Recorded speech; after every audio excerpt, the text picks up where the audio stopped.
میں مختصر اتنا عرض کروں کا مسئلہ ہے، پورا پاکستان اس بات سے تشویش میں ہے. یہ سارا کرائسس ہے اسی وجہ سے کہ خان صاحب جیل میں ہیں اور لوگ اس کے صحت کے بارے میں تشویش میں ہیں. یہ درخواست ہم نے گزاری تھی کہ خان صاحب کو شفا انٹرنیشنل ہاسپٹل شفٹ کیا جائے، ان کے ذاتی معالج ہو اور ان کی فیملی ممبرز ہو. ایک ٹیکنیکل بنیادوں پہ اس پہ آبجیکشن لگایا گیا ہے، لیکن ہم چیف جسٹس صاحب سے درخواست کرتے ہیں اس کے خلاف ہم وہ اپیل تو فائل کریں گے، لیکن یہ اتنے سیریس میٹر ہے کہ یہ ٹیکنیکلٹی پہ ختم نہیں ہونے چاہیے. یہ خان صاحب کا حق ہے، آئینی بنیادی انسانی اور قانونی حق ہے، رولز کے مطابق ان کا حق ہے. یہ ریاست کی ذمہ داری ہے کہ انشور کرے رول 795 جیل مینولز کے جو 200 سال پہلے کا بنا ہوا ہے اس کے مطابق خان صاحب کا حق ہے کہ اگر وہ بیمار ہے تو ان کی فیملی ممبرز کو اطلاع ہو اور ان کی فیملی ممبرز اور ان کے مرضی سے مطابق ان کا علاج ہو. یہ بڑا سیریس مسئلہ ہے. ہم دوبارہ ریکویسٹ کریں گے چیف جسٹس صاحب سے کہ یہ میٹر کو لائٹلی نہ لے، کائنڈلی اس پہ جوڈیشل آرڈر فوراً کر لے. جتنا میٹر کو ڈیلے ہوگا نقصان اس لیے زیادہ ہوا کہ ملاقاتیں بند ہو گئی. ملاقاتیں ہوتی تو پتہ ہوتا خان صاحب کی صحت کیسی ہے، کون سا علاج ہونا ہے، علاج کو کیا ہوا، آنکھ کی کیا سچویشن ہے، کس نے آپریشن کیا، پروگریس کیا ہے، اب سچویشن کیا ہے. ایک طرف آپ نے وہ رائٹ بند کر دیے، دوسری طرف آپ ڈاکٹر کو جانے نہیں دے رہے، ذاتی معالج کو جانے نہیں دے رہے، آپ ہاسپٹل میں شفٹ کرنے کو درخواست انٹرٹین نہیں کرتے. یہ ان پریسیڈنٹڈ اپلیکیشن نہیں ہے. ہم دوبارہ پرزور مطالبہ کرتے ہیں کہ انصاف ہوتا ہوا نظر آنا چاہیے. آج ہم جو سارے وکل آئے ہیں یہ 15واں مرتبہ ہے کہ ہم عدالت کے دہلیز پہ آ کے انصاف کے لیے دستک دے رہے ہیں. 15واں مرتبہ ادھر عدالت کے سامنے آج موجود ہے. اب انصاف کرے، انصاف ہوتا ہوا نظر آنا چاہیے. کائنڈلی اس کو انٹرٹین کرے. یہ بہت سیریس مسئلہ ہے. ہم امید کرتے ہیں انشاءاللہ تعالیٰ کوئی پروگریس اس پہ آئے گی. نہیں بس نہیں تفصیلی بات کھوسا صاحب نے، غور صاحب نے کر لی. یہ غم کا موقع بھی ہے اور یہ ہمارے لیے غصے کا موقع بھی ہے. ہم بے بس نہیں ہیں، پاکستانی قوم بے بس نہیں ہے. ہم آپس میں مشاورت کریں گے، پارٹی میں ہر سطح پہ مشاورت کریں گے، پاکستانی قوم کی جانب رجوع کریں گے اور ہم خان صاحب کی صحت کو کسی کے رحم و کرم پر نہیں چھوڑیں گے. تو ہم انشاءاللہ آگے بڑھیں گے. بات مزید اس وقت کرنے کی اور کوئی نہیں ہے. جو قانونی راستہ ہے وہ ہم نے اپنایا ہے، ہم اپناتے رہیں گے، لیکن ہمیں یہ جنگ سیاسی سطح پہ لڑنی پڑے گی. پاکستان کی عوام کو یہ جنگ لڑنی پڑے گی اور ہم اس جنگ کے لیے تیار ہیں. شکریہ.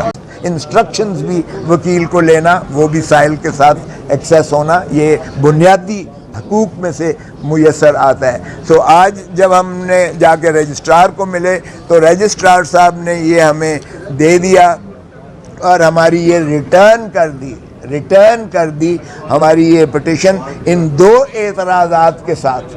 اور ایک اعتراض یہ ہے کہ وہ 12 فروری 2026 کا جو حکم تھا مین پٹیشن پر، اس میں آخری پیرے میں جو ہے چیف جسٹس کی سربراہی کی بینچ نے یہ لکھ دیا کہ اگر کوئی اور ان کا مسئلہ ہو تو یہ ہائی کورٹ سے رجوع کر سکتے ہیں. اگرچہ ہم نے یہ کوشش کی کہ جناب ہم اپیل کے بارے میں کوئی ہماری نالش نہیں ہے، ہمارا تو جو شکایت یا جو ہے آپ کے اس حکم کے، آپ کے فرینڈ آف دی کورٹ کی ریکمنڈیشنز پر عمل نہیں کیا گیا ہے، تو ظاہر ہے کہ ہم آپ کی حکم کی تکمیل میں ہائی کورٹ میں کیوں کر جا سکتے ہیں. آپ ہی کے پاس ہم نے نالش لے کر آئے ہیں. بہرکیف انہوں نے ایک یہ اعتراض کر دیا اور دوسرا انہوں نے یہ اعتراض کیا کہ یہ AOR کے ذریعے جو ہے نہیں کی گئی ہے، یہ Latif Khosa senior advocate supreme court نے کی ہے. یہ آرڈر اور رول کا حوالہ دے کے کہا کہ یہ AOR کے ذریعے ہو. اور ہم نے بتا چکے ہیں کہ AOR فوت ہو چکے ہیں. ہمیں نیا AOR رکھنے کے لیے وکالت نامہ چاہیے. ہمیں وکالت نامہ نہیں دیا جا رہا، نہ ہمیں ایکسیس دی جا رہی ہے جیل میں ملاقات کرنے کے لیے. اس میں میں نے لکھا تھا کہ اس لیے میں خود as advocate, senior advocate supreme court جو میرا استحقاق ہے، میں اس استحقاق کے ذریعے سے براہ راست یہ پٹیشن کر رہا ہوں جو قابل پذیرائی ہے. تو رجسٹرار صاحب کہنے لگے کہ چلیں یہ تو اعتراض ٹھیک ہے آپ کر رہے ہیں، مگر دوسرا اعتراض کہ آپ ہائی کورٹ میں جائیں. بہرکیف یہ ہمیں انہوں نے دے دی ہے.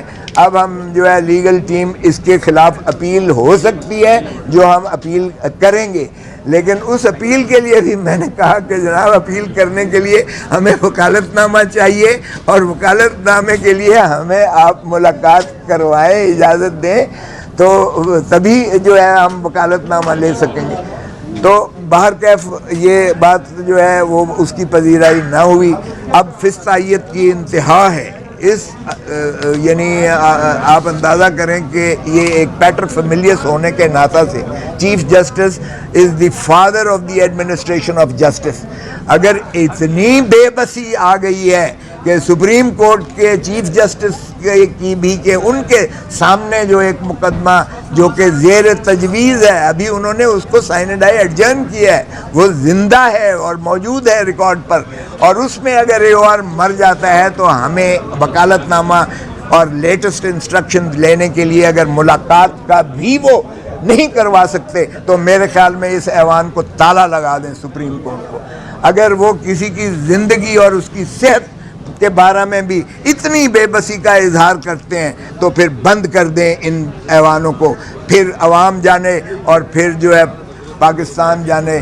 ہم تو ان کی شیلڈ بھی ہوتے ہیں، ہم شاک آبزرور بھی ہوتے ہیں، ہم یہ کہتے ہیں، باور کرواتے ہیں کہ آئیے آئین اور قانون کے مطابق چلیں، اور ہمارے اوپر سٹالنگ بھی ہوتی ہے کہ اتنے بڑے بڑے وکیل ہیں، یہ کیس تک تو لگوا نہیں سکتے ہیں، اور یہ جو ہے بنیادی حقوق کے جو ہے تحفظ نہیں کروا سکتے ہیں۔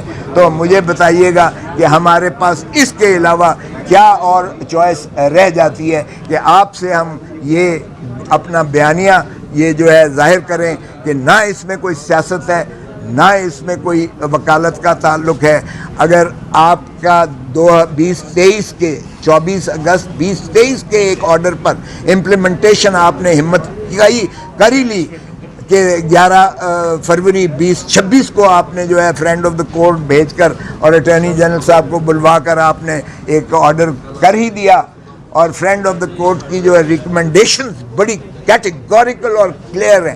یہ چاروں چیزیں جو میں نے عرض کی ہیں، شفا میں شفٹ کرنے کی، ان کے ذاتی معالج کو ایسوسیٹ کرنے کی، فیملی کی ملاقات کی، اور وکلاء کو ملنے کی، یہ منیمم ہے۔ اس کا آپ بتائیے گا کوئی چیز اس میں سیاست کا کوئی دخل عمل ہے؟ یہ اس کے بنیادی حقوق سے جو ہے ماخذ ہیں۔ سو میں یہی کہوں گا کہ خدا را آپ انصاف دیجئے گا، آپ نے حلف اٹھایا ہے اتنے بڑے ایوانوں میں بیٹھ کر کہ آپ بنیادی حقوق کا اور آئین کی عملداری کو یقینی بنائیں گے، جیسا لولا لنگڑا بھی اب 26ویں 27ویں ترمیم کے بعد آئین رہ گیا ہے، یہ تو اختیار آپ کے پاس موجود ہے جو ہم نالش مانگ رہے ہیں۔ اگر اس سے بھی آپ بے بسی ہیں، اس سے بھی آپ نہیں کروا سکتے عملداری، تو پھر بند کر دیں ان ایوانوں کو۔ Thank you.